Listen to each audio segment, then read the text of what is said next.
ஒரு கொஷின் பார்த்துடலாம். தலைநகர் ஆந்திர பிரதேச மாநிலத்தின் நிரந்தர தலைநகர் மற்றும் ஒரே தலைநகராக அமராவதியை அங்கீகரிக்க புதிய சட்ட திருத்த மசோதா மக்களவையில் நிறைவேற்றும். சட்ட பார்த்துடலாமா? மசோதா பார்த்தோன்னா ஏப்ரல் 1ஆம் தேதி 2026 தலைநகர் அமராவதியை அங்கீகரிக்கணும் அப்படின்னு சொல்லிட்டு மசோதா நாடாளுமன்றத்தில் தாக்கல் செய்யப்பட்டது. சரிங்களா? ஓகேங்களா? மசோதா நிறைவேற்றும். சரிங்களா?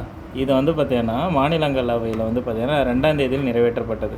மக்களவையில் 1ஆம் தேதி போடுறாங்க, மாநிலங்களில் 2ஆம் தேதி. அமலுக்கு எப்போ வருன்றாங்கன்னா ஜூனு 2, 2024 பார்த்தீங்கன்னா நடைமுறைக்கு வந்ததாக கருதப்படும் சொல்கிறாங்க.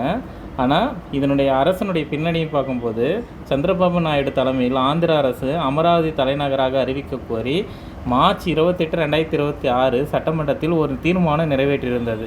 இதற்கு எதிர்த்து முந்தைய பார்த்தீங்கன்னா ஒய்எஸ்ஆர்சிபின்னு சொல்லுவாங்கள்ல, 3 தலைநகர்கள் திட்டத்திற்கு பதிலாக இந்த மசோதா கொண்டு வரப்பட்டது. இதற்கு எதிர்ப்பு தெரிவிக்கப்பட்டது அப்படின்னு சொல்கிறாங்க.